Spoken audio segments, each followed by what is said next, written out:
2 regattas in and less than 6 months to go. Just as things appear calmer on the outside, on the inside, the pressure and workload is building. Although 2 teams have lifted trophies, neither is taking anything for granted. Yeah, we thought we put on a really good show on Villanova, but obviously didn't get that chance to do the match race. Several had fallen from grace. Yeah, coming back from day one was, we were never going to make that final race. Understanding why was high on the team's agenda. I think all through the competition we've learned a lot, got ourselves somewhat back on the pace. And those in the middle knew that they had a battle on their hands. It was also our bad. We could do better, but that's what happened. The next few months are about training and preparing for the arrival of the big boats. That and settling into the Spanish venue.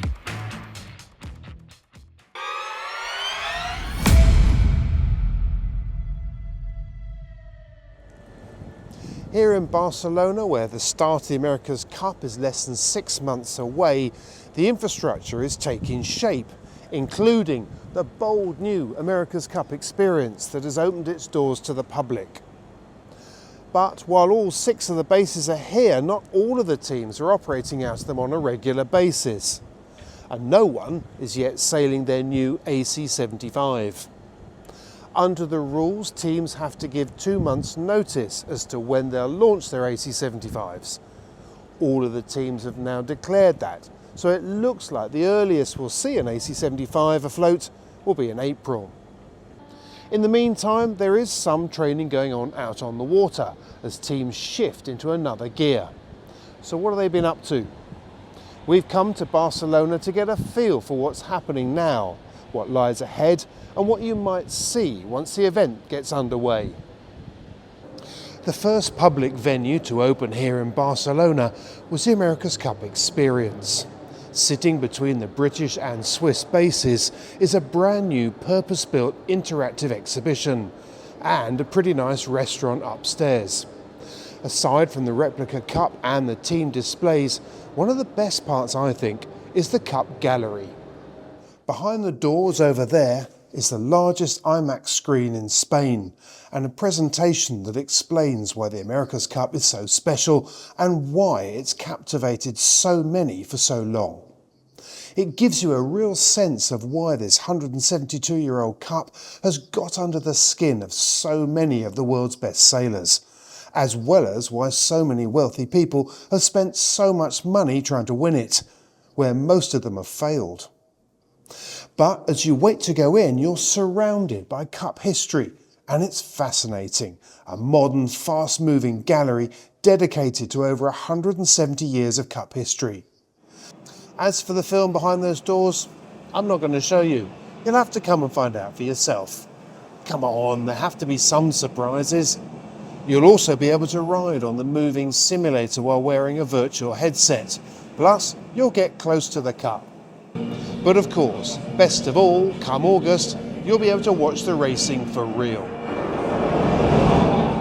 But while the official racing is on hold until August, behind the scenes it's starting to get pretty complicated. The fleet of cup boats in this cycle has grown and currently accounts for 10 AC-40s and 2 LEQ-12s, the test boats. Plus there are 3 modified former AC-75s. So there's been plenty going on.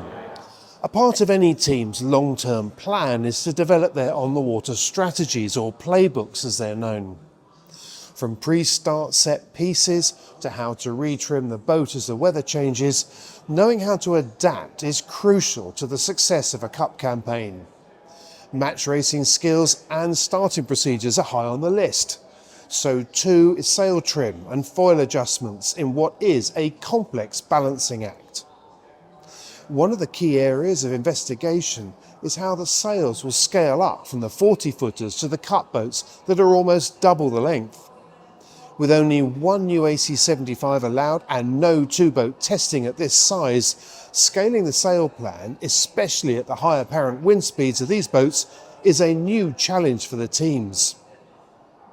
As the clock counts down to launch day, whenever that might be, Getting ready to get on board the big boats is what's on everybody's mind right now. And when it comes to the preparation, there's a wide range of approaches. After Jeddah, the defenders, Emirates Team New Zealand, headed back home to use their summer to test and train.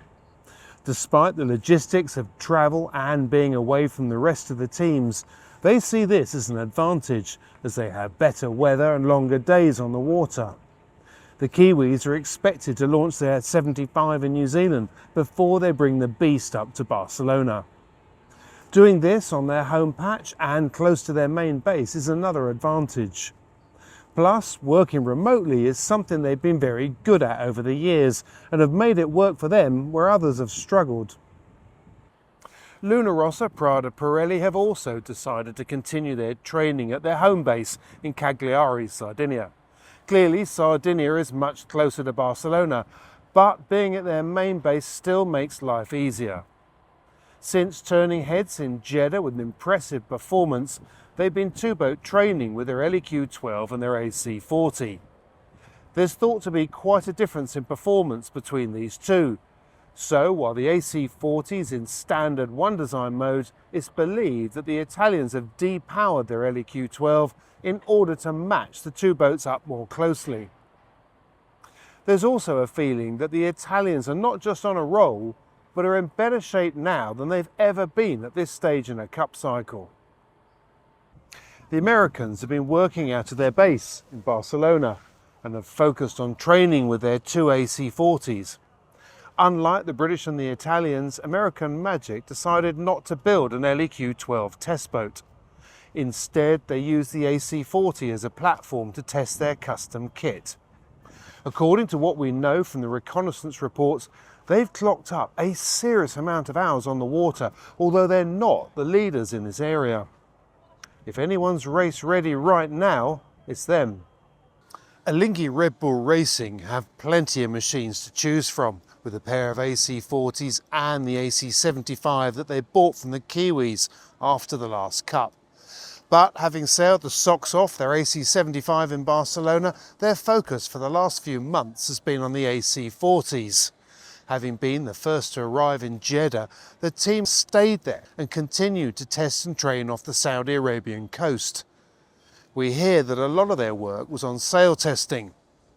By the 20th of February, the Swiss team had completed their programme in Jeddah and returned here to Barcelona to continue with their newly revised AC75. According to the reconnaissance data, they spent more time on the water than any other team. Plus, when it comes to the AC75, they have a boat that was very quick in its previous life. Most recently, they've shown pictures of their new AC75 in wrappers as it started its trip to Barcelona. As you can imagine, the amount of decoys under the shrink wrap didn't hold back early speculation on what their new boat might look like. The British Ineos Britannia team have been firefighting recently, literally, after a battery fire broke out aboard one of their AC40s while they're out testing. Fortunately, no one was hurt and the boat was recovered. When you're dealing with a lithium battery fire, this in itself is quite a remarkable achievement. But the fact is that this has been a setback for the team, who say that they've been getting some very valuable data from the two-boat training. On the plus side, they say that the two-boat programme was about to come to an end anyway, and that they've got plenty of other areas of work to be getting on with. They're also acutely aware of their poor performances in the two preliminary events, and say that this has been a big focus and incentive to get back on top of things going forwards. Having just spent a couple of days inside their base where pretty much everything is secret, what I can say is that their focus on data, design and human performance ahead of the launch of their new AC75 is pretty impressive. The French Orient Express racing team has been the quietest of the lot, with very little information on what they've been up to. We do know that they, like others, have been working on sail development. We also know that when it comes to their new AC75, it'll be one that will have come from the Kiwi drawing board, as the team bought a design package from the defenders to get a leg up into this event. So, while all 6 of the teams might not be here yet, there's no question that Barcelona has begun.